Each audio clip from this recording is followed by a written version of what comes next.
Howdy everybody, this is Derbyshire, and today I wanted to talk about one of my favorite Magic the Gathering Commander decks, headed by this lovely dude, Vorel of the Hull Clade. Now, you'll be seeing the card images over here, but I'm going to hold them up anyway, just because I feel like it.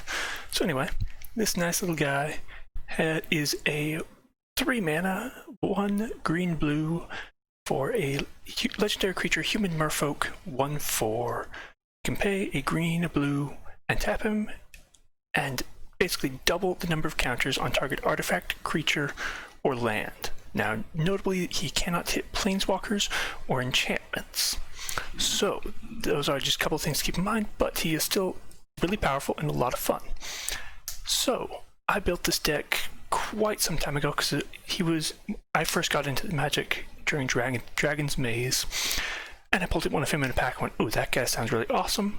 And eventually I got into playing Commander and built a deck around him. Thought it was a ton of fun. And this changed a little bit over time, but it's still mostly the same deck, although it does lean a little bit heavier into one of my different win cons. Now, when I first started this, these 4 cards were basically the heart of its win con, or cards like them. So you've got Elusive Krasis. He's unblockable, and a 0/4 with Evolve. So whenever I play a creature with more power or toughness than him, he gets counter. I then double it up with Vorel so that he hits you for all the damage, and then just start knocking people out of the game. Along with him, we have Herald of the Secret Streams. All of my creatures with +1 counters on them are unblockable. Once again, I get a creature that's big and mean and just knock somebody out of the game. Then we've got Mana Gorger Hydra. 3 mana, whenever a player casts a spell, put a +1 counter on it, and trample. Now, on its own, not really worth the place in most decks, but because I can double up those counters and make them start happening a whole lot faster than normal, it deserves a spot, and I've seen people spend a lot of removal on that card, which, since it only cost me 3 mana, not a bad thing. Next up, we have Colonian Hydra. Now this little baby is quite the card. So 5 mana for a 0/0 Hydra. Now you're thinking 0/0, it's going to die right away. No good. Actually, you probably weren't, because you know about cards and how they work. But he enters the battlefield with 4 +1 counters on him, and he has Trample. Now, not a great rate, 4/4 for 5, and that Trample's not necessarily going to win you the game. But it will, because he says whenever he attacks, double the number of +1 counters on each creature you control. Now, his Trample lets him, once he gets big enough, just dominate the battlefield and trample over and just wipe somebody out of the game. And that's all good. And then he'll just buff up my other creatures if I do happen to have 2 or 3 creatures on the battlefield with counters on them. It does happen sometimes. Next up are 2 cards for if somebody is playing a Pillow Fort deck or some other game style that's just not letting me get in there for the damage, or they've got tons of removal, I can't get into them. So we have Simic Ascendancy, 2 mana. The important text is whenever 1 or more +1 counters are put on a creature you control, put that many counters on Simic Ascendancy, and at the beginning of your upkeep, if it has 20 counters, you win the game. Very similarly, Darksteel Reactor, 4 mana indestructible artifact. At the beginning of your upkeep, you may put a charge counter on it. When it has 20 or more charge counters on it, you win the game. Start doubling those counters with Vorel. That 20 goes by very fast, and unlike Simic Ascendancy, they don't get a chance to, or they don't have to wait until my upkeep. It's just when it has them, I win. 2 other ways to win, because as I was playing this deck, I realized I was drawing a ton of cards a lot of times, and I'll get into how in just a minute. So we've got Laboratory Maniac, your classic Lab Man, and Labman Jace. Just, if I draw my whole deck, I win the game. And I don't like winning that way. I try and avoid it, but if the game's been dragging on for just a bit, I'm like, okay, it's time. Everybody's ready to end the game. That's how I do it. Now, I do have some pieces of removal, but there are a couple of interesting ones I wanted to point out that I'm running. The first one is Titanic Brawl. Target creature you control fights a target creature I don't control, and it costs 1 less to cast if it targets a creature with a +1 counter on it. Most of my creatures will wind up with +1 counters on them. Stubborn Denial, counter target non-creature spell unless its controller pays 1, but if I control a creature with power 4 or greater, it just counters that non-creature spell. Real solid, I generally have a creature with 4 power. And Essence Capture, 2 mana, counter a creature spell, put a +1 counter on the creature that I control. The final interesting piece of removal is the Simic Manipulator, which says evolve. Whenever a creature enters the battlefield with greater power or toughness, put a counter on it, and tap it, remove 1 or more +1 counters, gain control of target creature with power less than or equal to the number of counters removed this way. So, if I get a decent number of counters, I can just spend my turn doubling that up with Vorel, taking somebody's creature. Doubling that up with Vorel, taking somebody's creature. Real nice. Next, we're going to get into ramp, because there's a couple of interesting pieces of ramp. First off, Karametra's Acolyte. It costs 4, which is a little bit high for ramp, but this deck does play a little bit slow at the start. It starts out slow, and then, like most +1 counters builds, it starts just snowballing, and if you can't stop it, it gets out of control. So this taps for green mana equal to your devotion to green. Sucks a little bit that it is just green mana, but you can eventually work your way around it, and you do need a fair amount of green mana in this deck.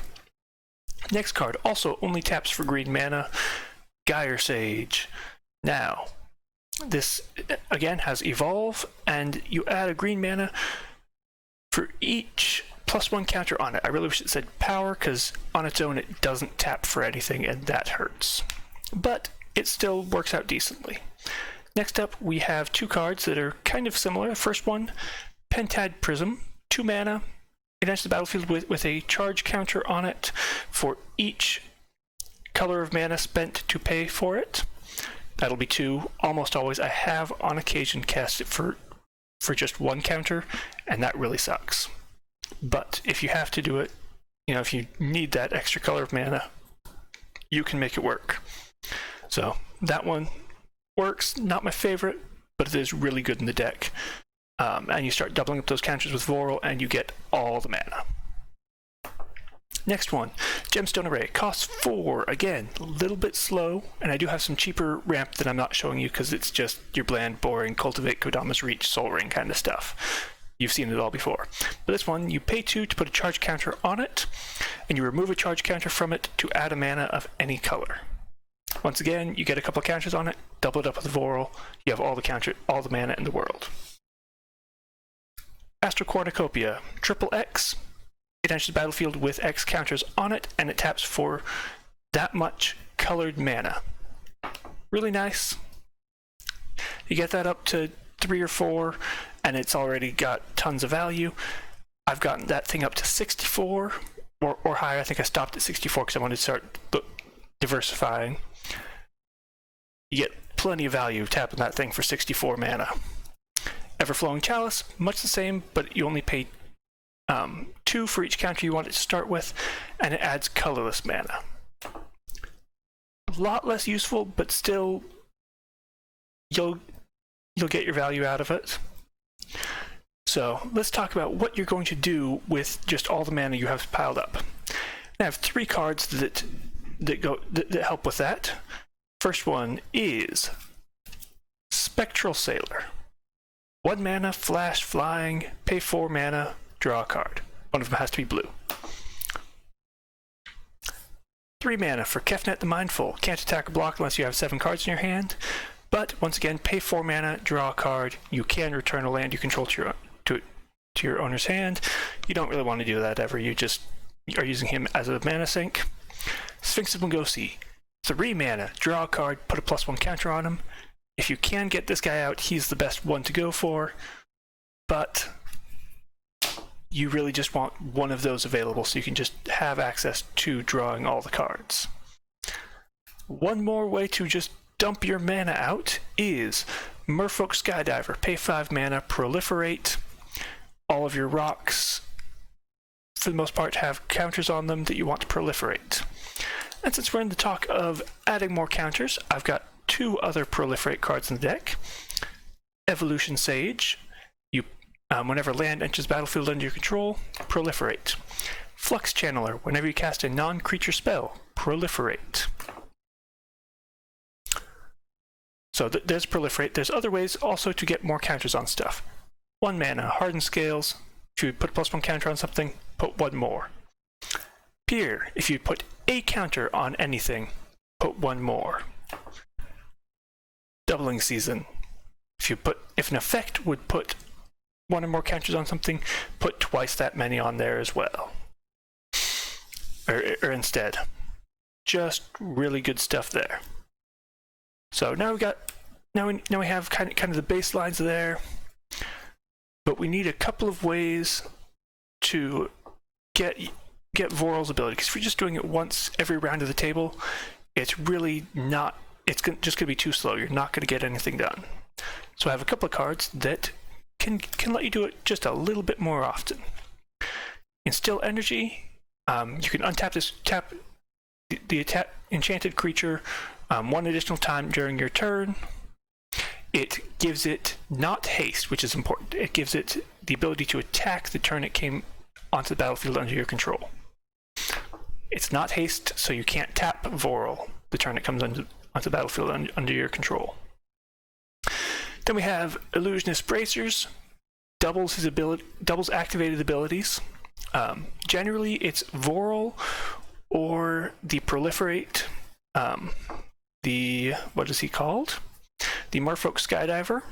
But every once in a while, you'll put it on somebody else. But generally, those are your targets. Then we have Seedborn Muse. Untap all permanents you control during each player's untap step. Real powerhouse. Kiora, Master of Depths. +1, untap up to 1 target creature and 1 target land. You are going to untap Vorel, and a land helps work with the mana cost because it does chew up a lot of your mana if you're trying to activate his ability twice every turn. Kiora, Behemoth Reckoner. -1, untap target permanent. Plenty of permanents that you want to untap for lots of mana. And every once in a while, you might draw a card off the top half, but not a whole lot. So, just a couple of other cards to run down before I get to the lands that we're using in this deck. First one, Fathom Mage. Real powerhouse. If a +1 counter is placed on it, you draw a card. You draw a card for every +1 counter that's placed on it. So if you double it from 3 counters up to 6 with Vorel, you draw 3 cards. You double it from 6 to 12, you're drawing 6. It goes crazy. Hydroid Krasis. Once again, just a powerhouse. You draw half-X cards, gain half-X life. Flying Trample, it enters with X counters on it. Give and Take. Nice, interesting card there. 2 and a green to put 3 +1 counters on target creature. I've done that on occasion, but not super often. It's alright. And then Take. Remove all +1 counters from target creature you control. Draw that many cards. If you're stuck with a scoop mob or something on the field that's got all the counters, but you don't, your hand's empty and just sitting there, you're like, I have nothing to do. It gives you a place to just go, okay, I trade out my board presence for cards in hand. Inspiring Call.